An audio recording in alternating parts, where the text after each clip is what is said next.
Hi, Dori. Thank you for agreeing to an interview as part of the VFA Pioneer Histories project. Excited to hear your story. Do you want to start just by telling us your name?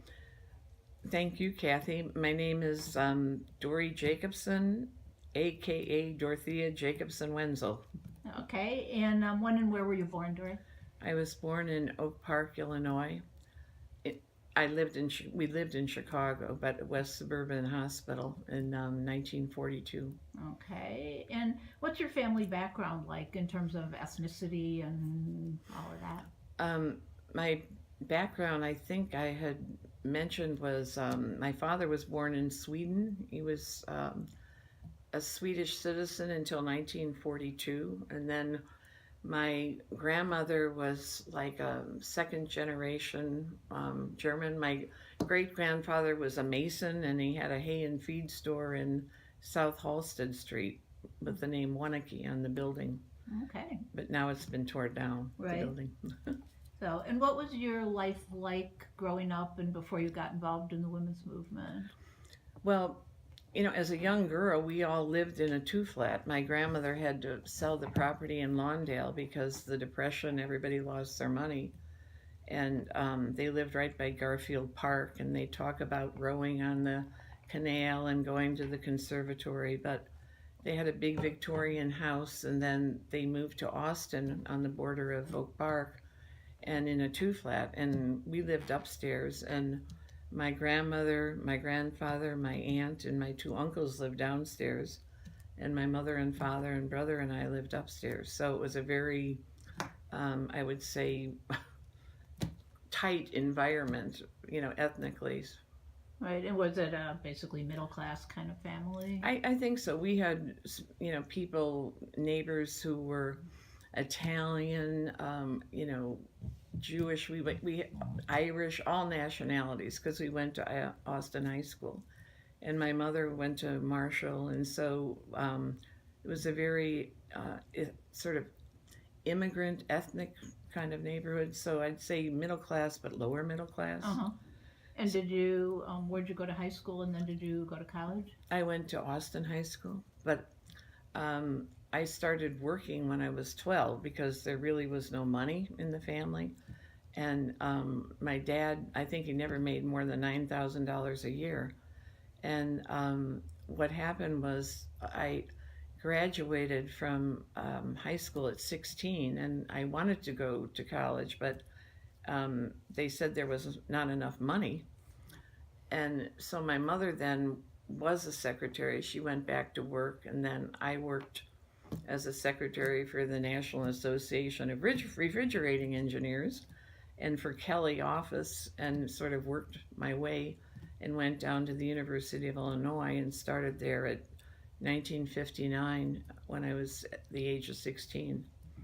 So I was totally unprepared for such a big university, but I always wanted to be a teacher. And did you graduate from University of Illinois? I graduated then in 1963. Uh huh. And what was your degree in? My degree was in English, the teaching of English, and then I minored in physical education.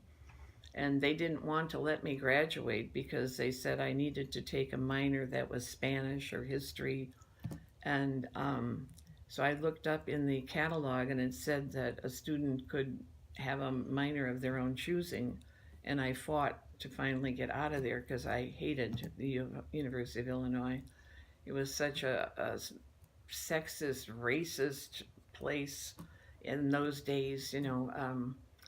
African American friends of mine, we'd go to stay at the Chief Wick Motel, and they didn't want to give us a room. We were two women, one, different races. What are they doing in a hotel alone? So I ended up sort of getting involved in civil rights and fighting for issues through education because I couldn't afford to not work. So I started teaching at the age of 20.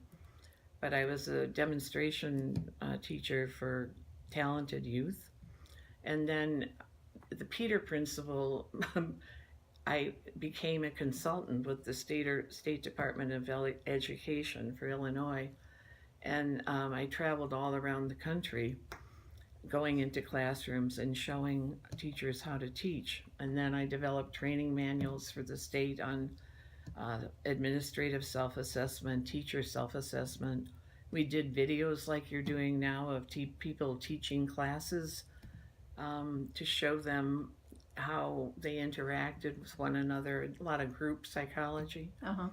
And I taught at the same time, and then the University of Illinois, ironically, paid for my master's degree because I became a teaching assistant there. What was your master's in? It was in the teaching of English also, and primarily the State Department of Education had a program where they sought students who had talent, but not just IQ talent, through sort of like Gardner's multiple intelligences, like leadership talent or creative talent, or they would go into different schools. We had one down in Ziegler, Royalton, Illinois, East St. Louis, Illinois, Cairo, up to Chicago to Carver. So we covered the whole state and trained teachers.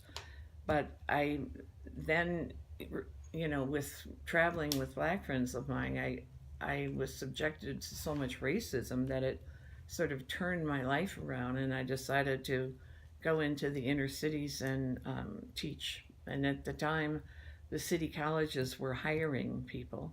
Not many women were able to be teachers or associate professors. And so then I was hired in 1967 by Crane College, one of the colleges of the city colleges of Chicago, which then subsequently became Malcolm X College. Right.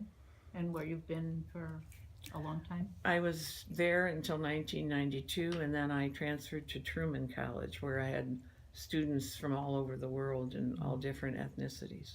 Right. Excuse me. Yeah. So thinking about the women's movement, tell me a little bit about how you got involved in the women's movement, when it was, and how you got involved. Well, my role models were people like Addie Wyatt, who was, a minister and head of, the Amalgamated Meat Cutters Union. I joined a union, Cook County College Teachers Union, and Willie Mae Barrow, who was with Operation Push.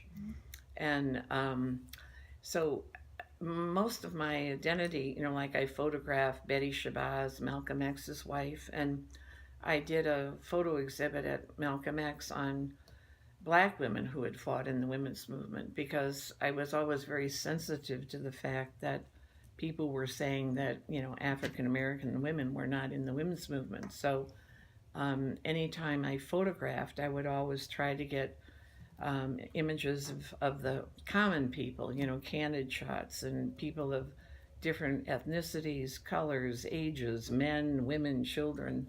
So a lot of the photographs that I've taken in the women's movement sort of reflect that. It's not just all the heroes or heroines, it's the common person who is taken to the streets to protest for equal rights, for reproductive rights, for equal partnership in marriage, for child care, for many of the issues that we fought for in the late 60s and 70s and even now today.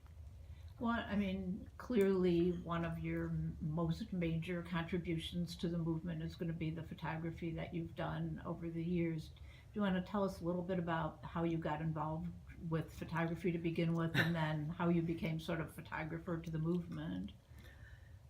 When I was at Malcolm X, because with the State Department of Education, I gave the creativity test all over the state, and I got like the highest grade out of 180 people. And so then I read, no wonder I get in trouble all the time. All the things that, creative people are a law unto themselves, and etc.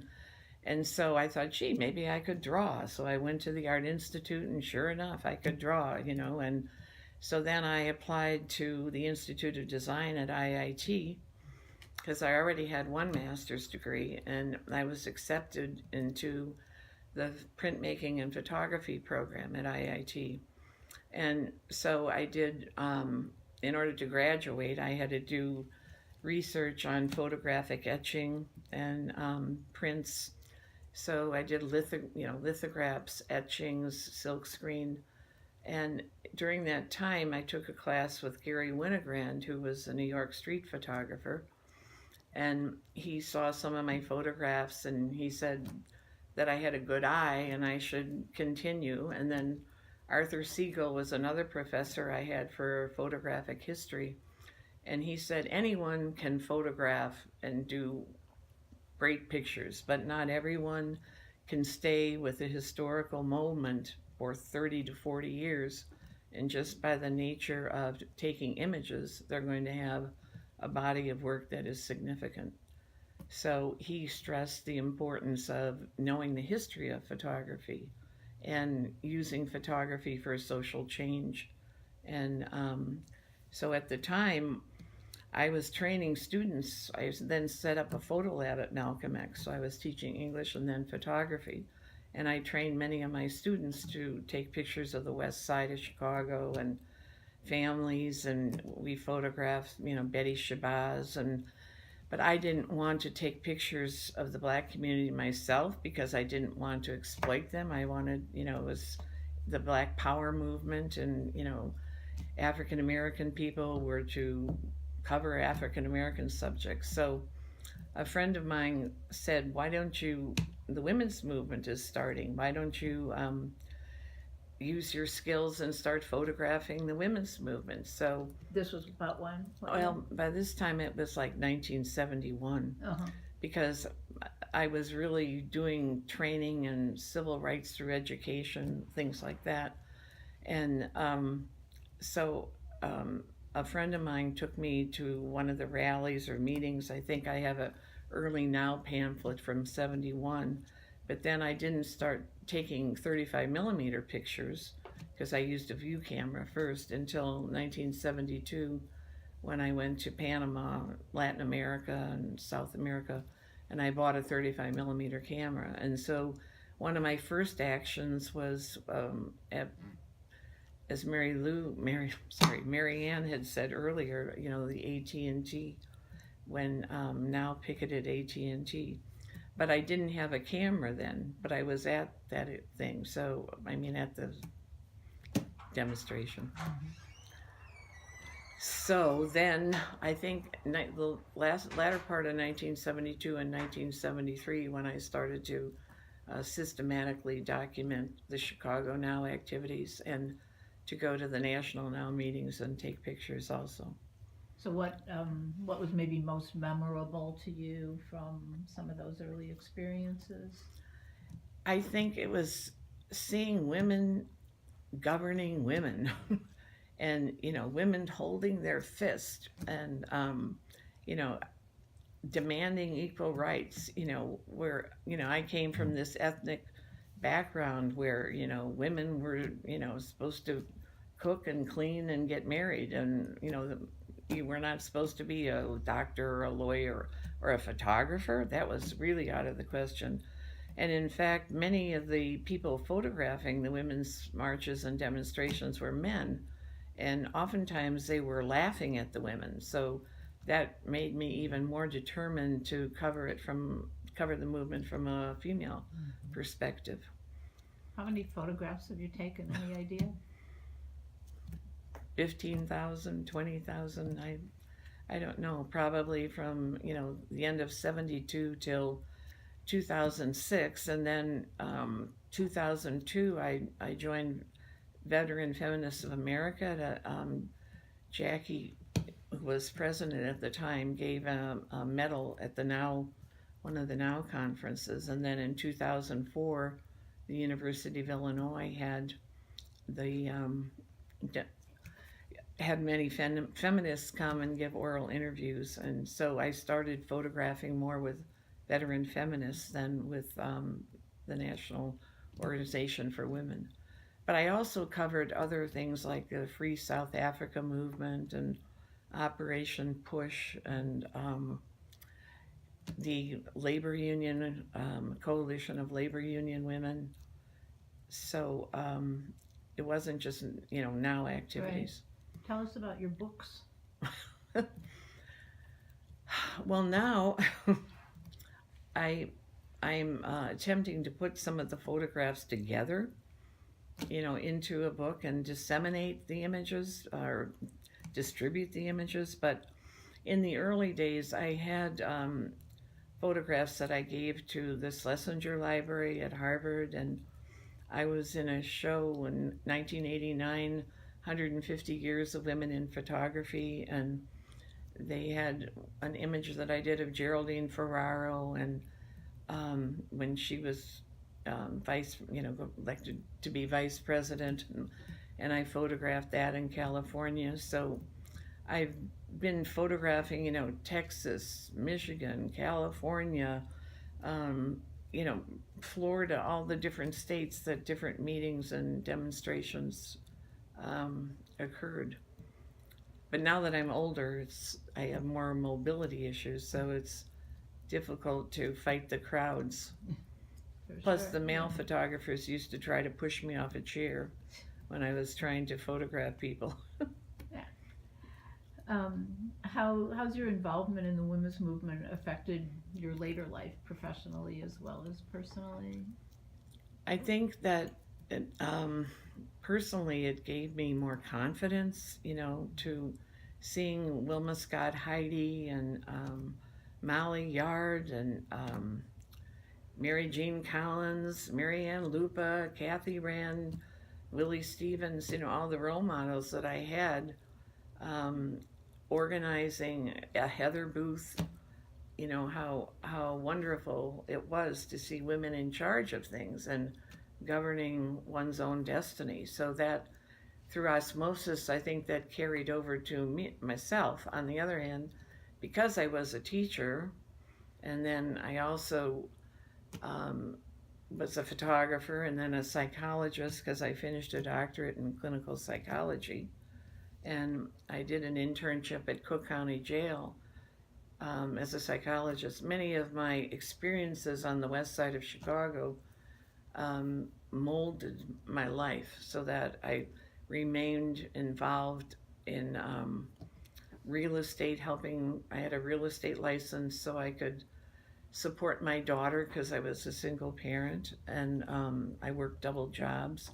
And women in 1974 couldn't get credit cards in their own name, and so the demonstration at Sears I photographed where Jerry Dolan was holding the discredit card, and then I realized I went to apply for a mortgage. I got married in 1974, and the bank told me I couldn't get approved because my husband's signature wasn't on the mortgage. And I said, well, he doesn't work.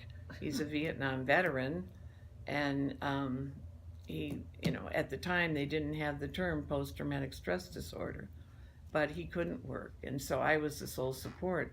And the bank said it didn't matter, I had to have his signature. So little issues like that in my personal life made me even stronger toward. Then friends of mine who got pregnant in high school had to go for homes for unwedded mothers and give their babies up because the shame, there was so much shame. And to see the movement give individuals the choice to keep a child or to have a child was an important element in my own life. And so all of those issues affected me personally, my own. One of the things that you mentioned was that you saw photography as a way that you could contribute to the women's movement, that it was sort of something unique that you could do that other people couldn't do or weren't able to do. Yes, well, most of the pictures that were available, protesters' backs were to the front of the image. They would say, oh, I photographed this, but their photographs were terrible. So because I had training in photography and I had a good eye, the images that I took were, complimentary and yet not complimentary, because I photographed the both sides of the movement in a sense. So I think that everyone thinks photography is so simple, but it isn't that simple to be a photojournalist or a street photographer. And some of your photographs are in collections in different, where are some of your photos?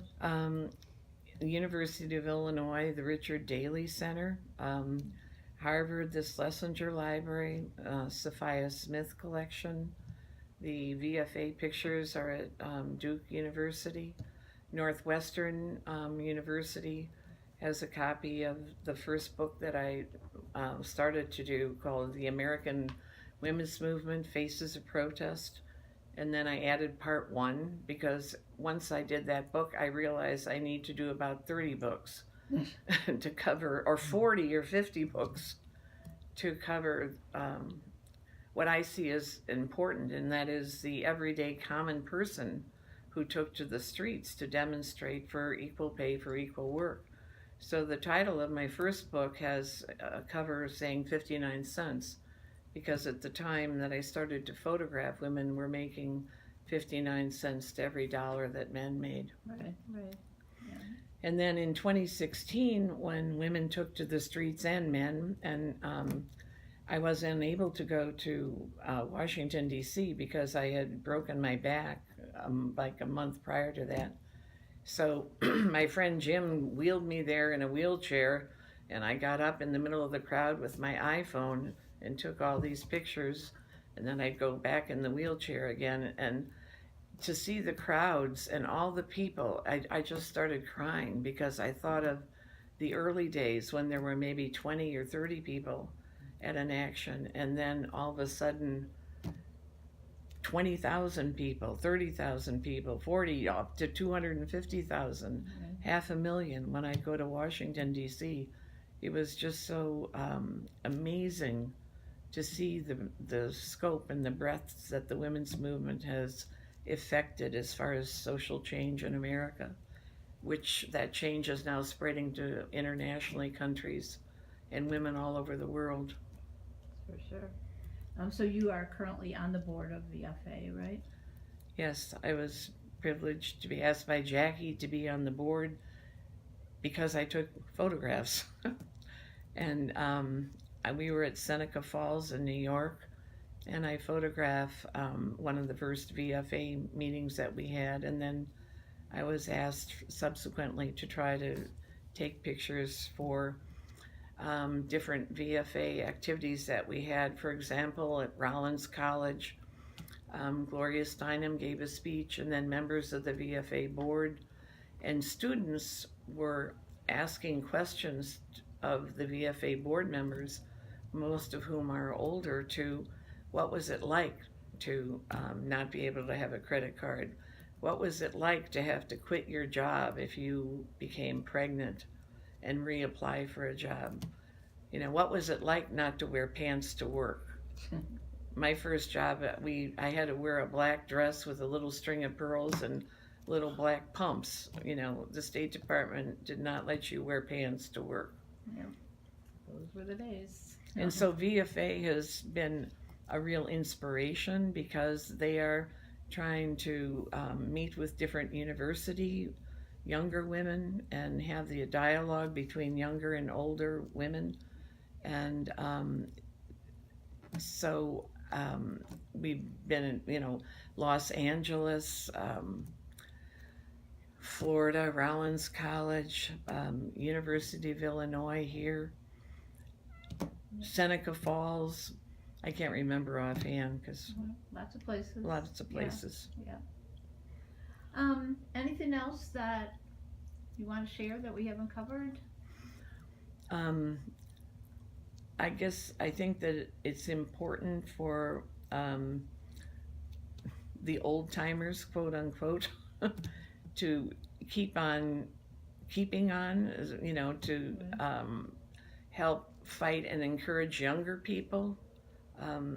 My daughter is now 43, and her daughter went to a march and she had on a sweatshirt, "Girl Power." And so, to see my daughter, who I used to drag to demonstrations when she was 12 months old with a female fist sign on a sweatshirt, to my granddaughter with a sweatshirt saying girl power has been an inspiration to me.